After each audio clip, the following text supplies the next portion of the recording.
गरुडावर बसलेले. कशावर बसले तुम्ही? गरुडावर बसलेले. आता बघा काय दृष्टी आहे त्यांची. आता गरुडावर कोण बसतो? गरुडावर बैसून, हंसावर बैसून कोण आलाय? विष्णू. त्यांच्या गुरुजींनी सांगितलं तू कृष्ण आहेस, तू विष्णू आहे. हे विष्णू आहे, मी गाढवावर नाही बसलो, मी गरुडावर बसलोय. हे ब्राह्मण मंत्रोच्चार करतायत आणि हार नाही, हे चपला नाही, हा त्यांनी मला हार घातलेला आहे, कारण त्यांच्या शरीरावर ते नव्हते. आता उभिया उभे पण नाही जायचे. तो उभा आहे, चालतो, जिवंत आहे का याची सुद्धा जाण नाही त्याला. तो महात्मा जिवंत आहे का त्याची जाण नाही. आता उभया उभे पण नाही जायचे. तो उभा आहे म्हणजे जिवंत आहे. मा पडल्या गहन कवणता याची. मग तो जिवंत असतानाच त्याला जिवंत आहे का नाही त्याची जाणीव नाही, तर मेल्यावर त्याला कसली जाणीव राहणार आहे? म्हणून प्रतितीची पोटी पाणी न आले, त्याच्या अनुभवाचं पोटातलं पाणी हलत नाही. त्याला कशाचं प्रचितीचं पाणी आले? कोणत्या प्रतीतीचं पाणी आले त्याला? मी ब्रह्मरूप आहे, मी ब्रह्मरूप आहे. शरीर असतानाही त्याला त्या शरीराची जाणीव नाही आणि शरीर पडलं तरी त्याची त्याला जाणीव नाही.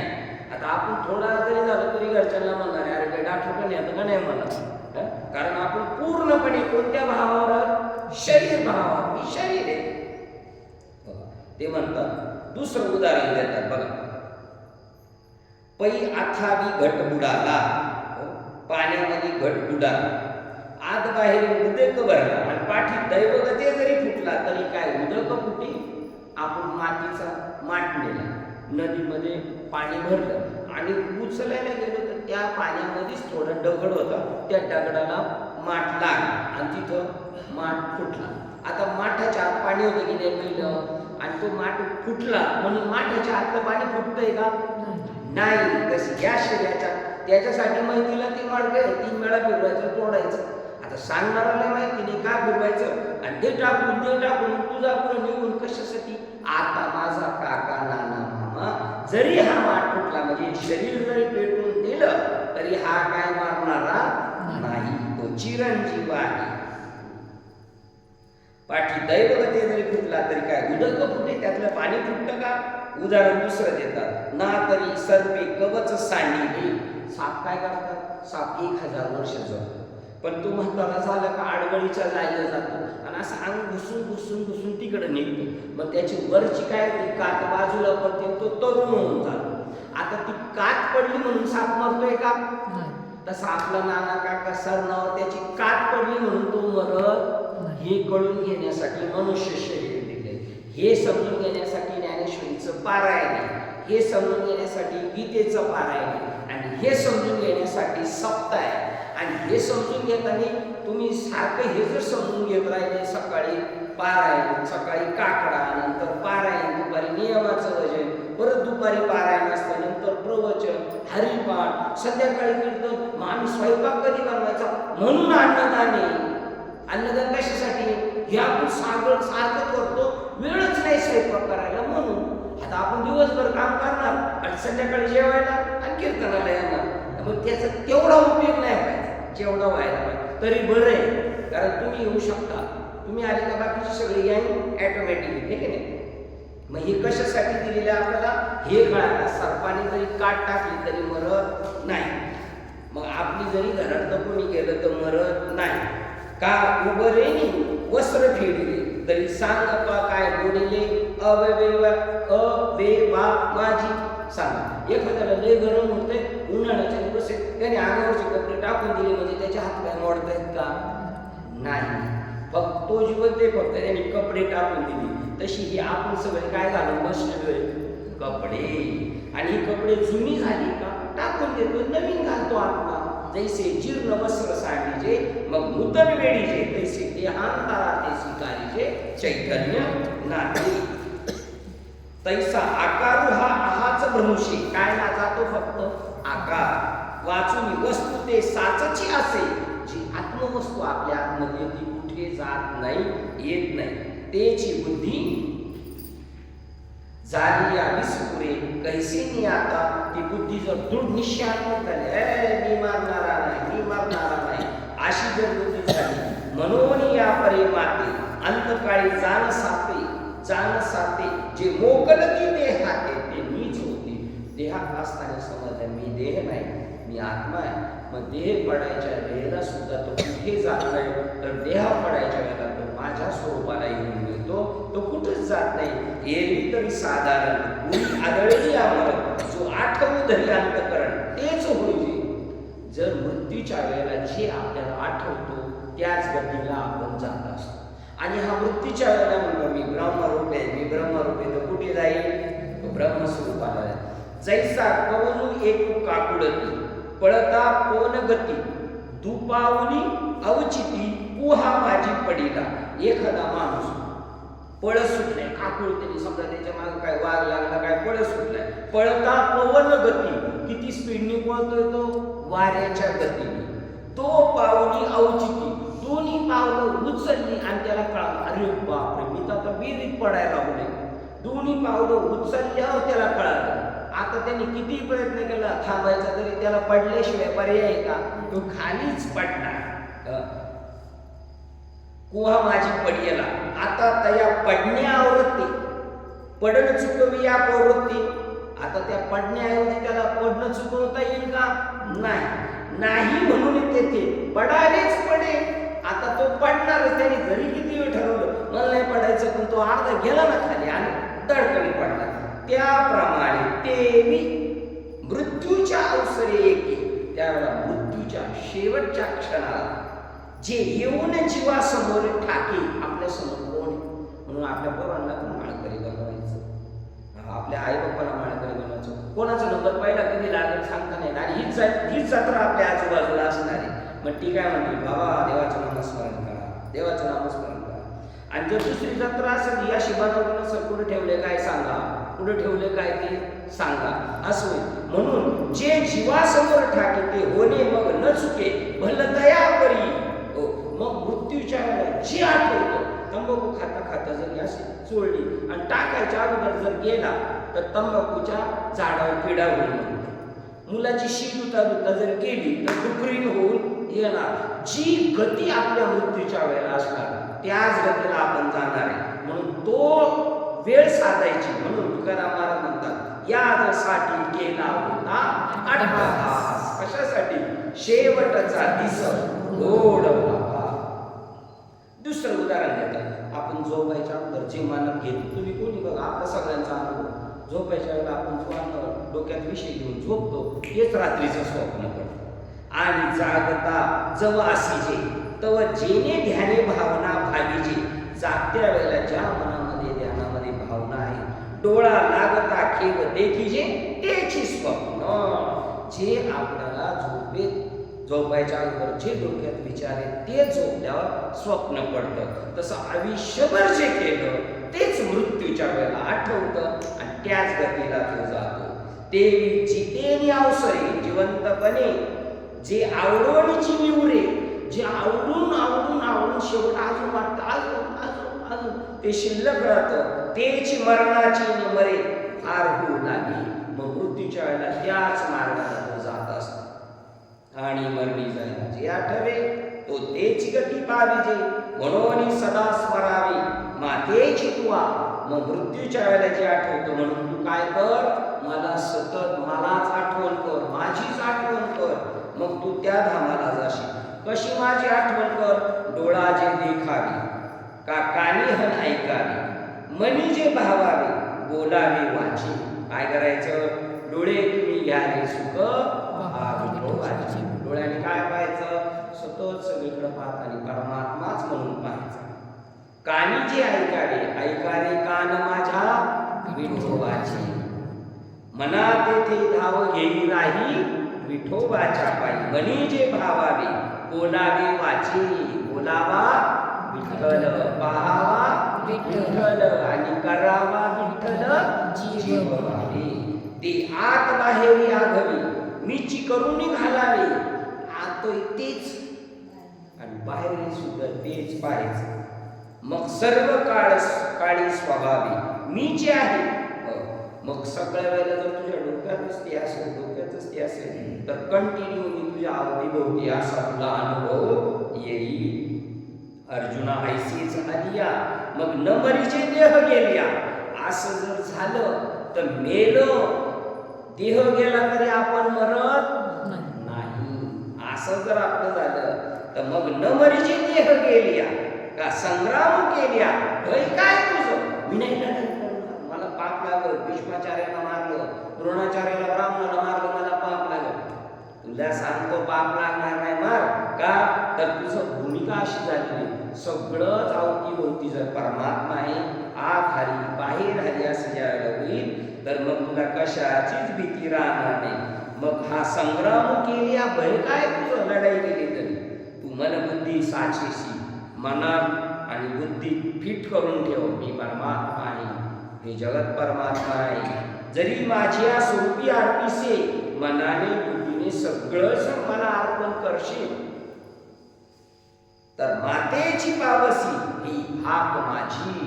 तू मनाने बुद्धीने मनबुद्धी साचेसी जरी माझ्या स्वरूपी अर्पिसे मनाला बुद्धीला पूर्ण शरीराला देवाच्या चरणावर जर समर्पित करशील तरी मातेची का पावशी तू मला येऊन भेटशील.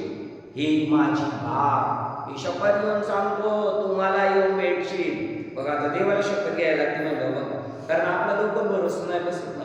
खरं सांगतो, खरं सांगतो तुझ्या आईची शपथ, बापाची शपथ, हा मग खरं वाटतं. कारण आपल्याला शपथ घेतल्याशिवाय पटत नाही. म्हणून देव स्वतःची शपथ घेऊन सांगतात अर्जुना तू असं कर नक्की असं होईल. हेच कासियासी होईल ऐसा जरी संदेह वर्तत आहे. हेच काशी काही ससा काही सया होईल. ऐसा जरी संदेह वर्तत आहे, हे कसं काय होईल असा जरी तुझ्या अंतःकरणात संशय असेल तरी अभ्यासाने आधी पाहिजे मग नव्हे तरी कोपे.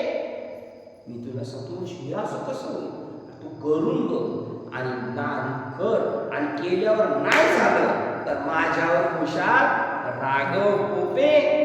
इथं अभ्यासून आधी पाहिजे मग नव्हे तरी कोपे तर माझ्यावर खुशाल राघव. कोण म्हणतंय? कृष्ण म्हणतात. कोणाला म्हणतात? अर्जुना. शिष्याला गुरुजी म्हणतात मी असं सांगतो असं करून बघ आणि नाही झालं ना खुशाल माझ्यावर राघव.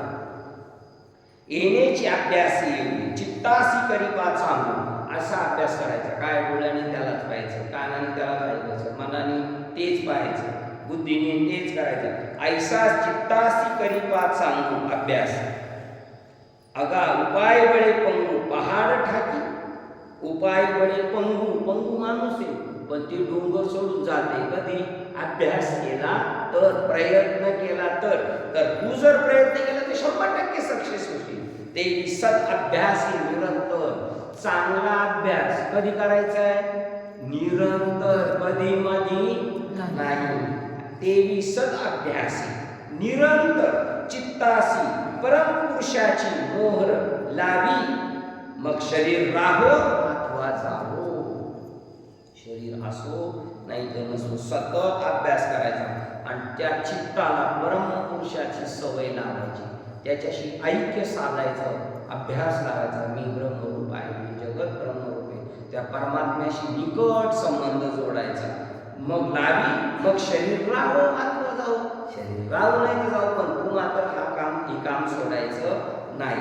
जे नाना गती ते पाहिजे ते. बघा चित्ताने जर एखाद्या विषयी आपण ठरवलं ना अशक्य गोष्ट सुद्धा शक्य होते. जे नाना गती ते पाहिजे ते चित्त वरील आत्म्यात. बघा ते चित्त कुणीकडे भरकटत नेत आहे आणि त्या चित्ताला जर हा अभ्यास लावला तर चित्त वरील आत्म्यात. आत्म्याला वरील नवरी माळ घालते का त्या नवऱ्याला पहिली नाही तसं चित्त कोणाला वरील? आत्म्याला हार घालणार. मग कवन आठवी देहाते गेले की आहे. अशा वेळेला जर चित्ताने आत्म्याशी संबंध जोडला तर तुम्हाला आपल्याला काय करणार आहे? शरीर आहे का गेलं. पैसरितेची निओगे सिंधू जळा मिळले ओघे. बघा नदी पळते पळते पळते समुद्राला मिळते. ते काय वर्तत आहे मागे म्हणून पाहू येते. जी सरिता नदी पळत पळत पळत सागराला भेटते. सागर उभी आहे मग ती परत माग पाहते का मी कुठे आहे म्हणून. ती माग यायला शिल्लकच राहत नाही, कशी पुढं निघून जाते. ना ते समुद्राची होऊन ठेली. ती नदी कोण झाली आता? समुद्राची होऊन ठेली. तेवी त्याप्रमाणे चित्ता ते चैतन्य झालिया. चित्ताचे काय झालं आता? चैतन्य झालिया. जेत याता यात निमाले घनानंद जे. मग याता यात थांबली आणि तो आत्मानंद घनानंद होऊन जाणार. भरला घनदाट अशा प्रकारचं आपली पाहिजे. आता याच्या पुढे ते सांगतात असं झाल्यानंतर तो माणूस काय करतो त्याच्या पुढे. मग त्याला काही शरीराचं काय शिल्लक राहत नाही. तो ईश्वर स्वरूप होऊन जातो. ते सांगतात की आणि असं त्याचा मृत्यू कसा होतो? का झाकलिया घटीचा दिवा. एखादा दिवा ठेवला आणि त्याच्यावर माठ झाकून ठेवला तर मध्यरात्री कधी दिवा गेला सांगता येत नाही. आपल्या सगळ्यांना वाटतं चालता बोलता गेलं म्हणजे चालेल, चालता बोलता म्हणजे वर गेलं तर मग कसं जाऊ शकतो? असं अंतकरण कर त्या परमात्म्याच्या ठिकाणी लावलं ते कधी आपली प्राणज्योत मालवली तरी आपल्याला कळणार नाही. आणि असं नाही झालं तर प्राणज्योत माळवत नाही लवकर. 1000 मिनिट असल्याचं दुःख होतं त्यावेळेला किती गंभीर टेन्शन त्रास होणार. पण जर असा झाला का झाकलिया घटीचा दिवा नेहमी जे काय झाला तेव्हा या रीतीचं पांडवा देह ठेवी.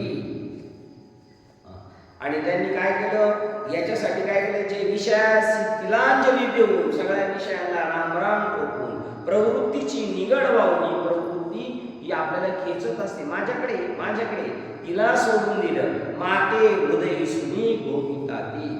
त्यांनी या जगाकडे पाहायचं सोडलं आणि माझा उपभोग सतत ध्यान धारणा करतात किंवा रस्त्याने चालले तरी ते त्यांच्याच नादात राहणार. हम हमारे मस्तीने त्या परमात्म्याचा उपभोग घेतात. माते हृदय सुनी भोगिता ती.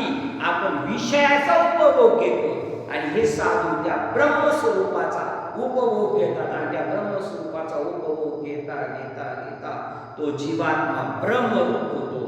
भक्ती ते नमन, वैराग्य तो त्याग, ज्ञान ब्रह्मी भोग, ब्रह्म तनु. त्याचे शरीर सुद्धा त्या ब्रह्माचा उपभोग घेता घेता दारू पिता पिता त्याचा लिव्हर जसा खराब होतो तसा हा ब्रह्माचा उपभोग घेता घेता घेता भोग घेणारी वस्तूच ब्रह्मरूप होऊन जाते. आणि असं जर नाही झालं आणि किती मोठा ब्रह्मदेवस किती मोठा माणूस असला तरी त्याला मरावा लागेल. पण असा जो झाला त्याला मृत्यूची भीती नाही. एरवी ब्रह्मपणाचे निघडसे. ब्रह्मदेव जरी असले चुक्ती पुनरावृत्तीचे ओळसे. ब्रह्मदेव असला तरी त्याला जन्म मृत्यूच्या राहटीतून सुटता येत नाही. जर या अँगलने या युक्तीने नाही गेला तर मग ब्रह्मदेव असला तरी त्याला मारावा लागेल. परी निवटल्याचे वेसे कोट न दिसे. तो का साधा माणूस आहे काय? कैसे थोरवीचे मान पाही. केवढा मोठा थोरवी आहे त्याची ब्रह्मदेव. जो सृष्टी बीजाचा साठोपा ज्याने जग निर्माण केलं तो ब्रह्मदेव सुद्धा पुनरावृत्तीच्या मापा शीघ झाला. एवढ्या मोठ्या माणसाला सुद्धा मरावं लागेल. आणि तुम्ही मात्र मरणार नाही. तुम्ही आपण चिरंजीव होऊ शकतो. का? तर त्याला हे सगळं जगत काय वाटलं? हे त्रैलोक्याची पुरुषोत्तम. हे सगळं त्रैलोक्य काय वाटते? पुरुषोत्तम. सगळं ईश्वर भगवान कृष्ण वाटतो. ऐसा साचू जयाचा मनोधर्म असा त्याच्या मनाला आलेला अनुभव तो तया अस्तिक्याचा आश्रम मांडवाला. तो आश्रमे ज्याला सगळीकडेच देव नटलेला असं वाटतं त्याचं शरीर म्हणजे सात्विकतेचा आश्रम आहे. आणि त्या आश्रमात कोण येऊन राहतो?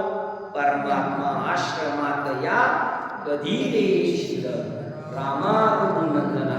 म्हणजे त्यांचा आश्रम म्हणजे घर नाही, त्यांचा आश्रम म्हणजे हे शरीर. आणि ह्या आश्रमामध्ये रामानंद कधी येशील? माळ घातल्यावर, वाईट साईड नाही खाल्लं तर, गुरुकडून नाममंत्र घेतला, ध्यान धारणा करीत बसला आणि मग त्याच्या अनुभवाला आल्यानंतर. आणि असं का त्याला झालं? तो सतावणारा संसार कुणीकडे गेला हे त्याला कळणार सुद्धा नाही. तैसा संसार जया गावा गेला साता पांडवा. तो संसार गायब झाला आणि तो संसार होऊन ठाके आगवा मोक्षाचा ची. सगळा संसार काय झाला आता? मोक्षमय. संसार गायब झाला आणि जिथं संसार दिसत होता तिथं काय दिसायला लागला? मोक्षमय धन्य पुण्य रूप कैसा हा संसार देव आणि भक्त तुझा. आणि एकदा का असा झाला का त्याला जन्म मरण नाही. आणि ब्रह्मदेव असला तरी असं सारखा ट्रॅक चेंज होतो का? एकदा मरायचं सांगतात, एकदा अजरामर व्हायचं सांगतात, एकदा परत मरायचं सांगतात, परत अजरामर होण्याचं. अशी ज्ञानेश्वरीची कंपनी बघा. आता तो असं झाला, आता तो परत कधी जन्माला येणार नाही आणि मरणार नाही. ना तरी साखरेचा माग होता, बुद्धिमंतपणेही करता, परी ऊस न होय पण नुसता जिया परी. किती हुशार इंजिनियर आणला आणि त्याला सांगितलं आता साखरेचा काय परत करायचा आहे? ऊस होऊ शका.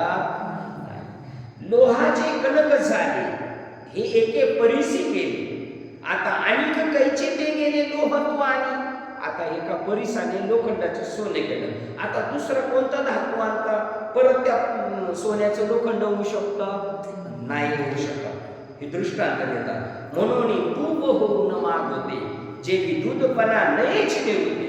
तूप कशातून निर्माण झालंय? दुधातून. पण आता त्या तुपाला परत जर घोळून घोळून घोळून दूध करायचं म्हणलं तर होईल का? नाही. म्हणून तूप होऊन माग होते जे दूधपणा नाहीची मूर्ती, देवी पावोनी जयाते पुनरावृत्ती नाही. जो मला येऊन भेटला त्याला पुनरावृत्ती नाही. आणि ब्रह्मदेव असला तरी त्याला पुनरावृत्ती आहे. आदी ब्रह्मा करुणी शेवटी मशक धरुणी माझी समस्त हे जाणून स्वरूप माझी. मच्छ आणि ब्रह्मदेव आणि चिलीट यांच्यामध्ये जेवढे बॉड्या येतील, शरीर येतील, झाडं झुडपे ते सगळं ब्रह्म आहे असं तो पाहतो. आणि मग त्याचं जीवन यथार्थ कृत्य होतो. आता याच्यामध्ये 3 मार्ग सांगितले. तुम्ही आपण ग्रंथ वाचले तर कळेल. नका माळ घालून एवढी परवडायची नाही माळ घालायला, त्याला लई पैसे लागतात, त्याला लई पाळावं लागतं. पण ग्रंथ वाचा, आपल्या साधू संतांनी काय लिहून ठेवलेले ते पहा. त्याच्यामध्ये 3 मार्ग सांगितले. 8वा अध्याय पूर्ण मृत्यूवर सांगितलाय. जर आपल्या एखाद्या घरातला माणूस मेला ना तर पूर्वीच्या काळी, आता काय माहित नाही, आणि मुंबईला आता सुद्धा रात्रभर जर काढायचं असलं तर 7वा नाहीतर 8वा अध्याय नाहीतर 15वा अध्याय वाचतात तर त्या माढ्याला सुद्धा गती भेटते. माढ्याला तर आपण तर जिवंत आहे, आपल्याला मिळू शकते, पण आपण वाचत नाही. याच्यामध्ये 3 मार्ग सांगितले. आपली वेळ होत आली तर 3 मार्ग सांगतो, बाकीचं उद्या. एक अर्चिरादिक मार्ग, एक धूम्र मार्ग. हे 2 मार्ग सांगितले देवा. अर्चिरादिक मार्ग, धूम्र मार्ग. धूम्र मार्ग म्हणजे भक्ती करत राहायची आणि चांगलं घडलं तरी ठीक, नाही घडलं तर स्वर्गाला जाईल. पण काही लोक असतात आम्हाला स्वर्ग दीर्घ नाही पाहिजे, आम्हाला देवच पाहिजे, आम्हाला पैसा आता नको, नाव लौकिक नको, आम्हाला देवच पाहिजे. मग धूम्र मार्गाने सुद्धा जीव परमात्मा स्वरूपाकडे जाऊ शकतो. नाहीच गेला तर त्याचं लॉस नाही होतो. कधी चंद्र लोकाला जातो, स्वर्ग लोकाला जातो, ब्रह्मदेवाच्या लोकाला पण जाऊ शकतो, पण मुक्त होऊ शकत नाही. आणि शरीर कशासाठी दिले आपल्याला? मोक्ष मिळवण्यासाठी. म्हणून पैसे असले का माणूस काशीला जातो, चला बाबा काशीला जाऊ का, मुक्ती मिळवण्यासाठी. हा धूम्र मार्ग सांगितला. दुसरा अर्चिरादिक मार्ग सांगितला, तो त्याच्यापेक्षा सोपा आहे असं सांगितलं. आणि त्याचा जर अंगीकार केला ना अर्जुना तर तू सुटशील. पण त्यावेळेला असं पाहिजे, बाहेर उत्तरायण पाहिजे, फूट पहिला पंधरवडा पाहिजे, दिवस पाहिजे, रात्र नको. आणि त्यावेळेला जर आपण देव ठेवला तर मोक्षधामाला जा. पण देव म्हणले मी काय गॅरंटी देणार नाही बाबा, तो काळ तसाच येईल म्हणून. फक्त तेवढे एकाला जमलं होतं, पण ना भीष्माचार्यांना. ते शरपंजरिका ते इच्छा म्हणली होती, पण ते उत्तरायणाची वाट पाहत होते. पहिला पंधरवडा पाहिजे, दिवसा त्यांना देव ठेवला तर मोक्ष लाभाला, नाही तर नाही. आता हे का आपल्या हातात आहे? आपला कधी झटका बसेल सांगता येत नाही. मग काय करायचं? ते म्हणले देव म्हणला मी काही गॅरंटी देणार नाही बाबा. तर मग अर्जुन लागला त्या सगळ्या अभ्यासाला, आयुष्यभर अभ्यास करायचा. शेवटच्या वेळेला तुम्ही जर गॅरंटी देत नाही तर मग काय करू म्हणतोय? आणि मग त्याच्या वेळेला देव म्हणतात जाऊ दे, हा अर्चिरादिक मार्ग जाऊ दे, धूम्र मार्ग जाऊ दे, मी तुला 3रा मार्ग सांगतो. आणि तो 3रा मार्ग आपल्या ज्ञानेश्वर महाराजांनी, तुकाराम महाराजांनी, साधू संतांनी, भगवान श्रीकृष्णाने आपल्यासाठी सांगितलेले. पण कोणता मार्ग करायचा हे पहिलं कळालं पाहिजे. त्यांनी पहिला सांगतात, 2रा, 3रा आपण कसं पहिल्यातच खुश होतो. खाटकाचं कुत्रं वासातच दंग होतं. खाटकाच्या कुत्र्याला कधी खायला भेटत नाही मांस, ते तिथं वासावरच जगत असतं. तसं आपण थोडक्यातच खुश होतो. आणि आता हा चौथा मार्ग आहे, त्याचे फक्त सुरुवात सांगतो तुम्हाला. तो मार्ग तुला मी सांगतो अर्जुना, मृत्यूनंतर काय होईल त्याच्यापेक्षा आत्ताच काय असेल ते करून घ्यायचं. आता आपल्याला जर कुणी म्हणलं हा ऊस गेलाय माझा, 4 एकर ऊस गेलाय, 100 गाड्या गेल्या, आणि त्या गाड्या त्याने रिशीट केली, त्याला म्हणलं पगार कधी भेटणार आहे पगार, तो म्हणला मेल्यावर, तर पटेल का आम्हाला लगेच झट मागणी पटभ्रिया असं येऊ दे, आता लगेच पैसे पाहिजे, मेल्यावर मोक्ष मेल्या पाठी होईल अम्मासी आईशे जे म्हणत ती आधी मूर्ख. म्हणून अर्जुना मृत्यूचं नंतरचं बघू नको, आज आता या घडीला मला ईश्वरत्व प्राप्त करून पाहिजे. मग ते सांगतात तरी आता देह असो अथवा जाओ, आम्ही तो केवळ वस्तूच आहोत. वस्तू कोणाला म्हटलेले? ईश्वराला वस्तू हे शब्द नावित वापरले. ते आम्ही वस्तूच आहोत, देह असो अथवा जाओ, आम्ही तो केवळ वस्तूच आहोत, म्हणजे आम्ही ब्रह्म वस्तू आहोत.